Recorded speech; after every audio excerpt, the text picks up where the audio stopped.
To discuss the Paris flood of 1910, it is important to know the geography of Paris. Paris is the capital city of France, and it is crossed by one of its biggest rivers, the Seine. From the summer of 1909 to the winter of 1909-1910, the Paris area saw an unusual frequency of precipitation. From summer to autumn, it rains way more frequently than the other years, which causes the ground to be full with waters. Then, in winter, when it continued to rain and even snow, the ground could no longer retain water, which leads to the rise of the river level starting January 1910. The flooding lasted from January to March 1910, and it impacted the whole Paris area, called Île-de-France, as many tributaries of the Seine River in the area had the same problem, flooding the surrounding villages too. Recently, France, and especially Paris, saw a rise of flooding, like in 2016, when the Seine level reached nearly the same level as in 1910. On this picture, you can see the train station of Orsay, now a museum. Underwater, the train station was flooded, and the trains are actually underwater on this picture. On January the 28th, 1910, 22,000 caves and hundreds of streets were invaded by icy water and increasingly polluted as the sewer flowed back.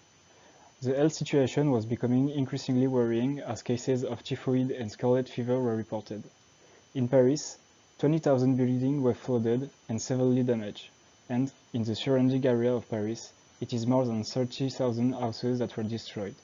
In addition, many crops were lost and even some factories were completely destroyed. In 1910, Paris was the home of 3 million inhabitants, which is more than today. During the flood, Parisians could no longer walk in the street. They had to organize with boats, or sometimes build paths with chairs or pieces of wood. The total economic cost of the flood is evaluated at 400 million francs or, the currency at the time, which represents 1.6 billion euros, plus 50 million extra allocated to help the people.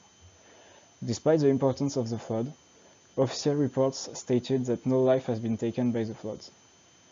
As for the water quality, it dramatically decreased with the rise of the river level, mainly due to sewers and the fact that it has been decided to throw all of the trash in the river during the 2 months of the flood. After the floods, one way to evaluate the level of the river was through a statue called the Zouave, representing an African soldier serving in the French army. In 1910, the water reached its shoulders. During the flood, the river level rose to 8 meters. After the event, some roadworks have been made, but it is likely that some event could happen again. If so, the river level would rise just to 7.3 meters.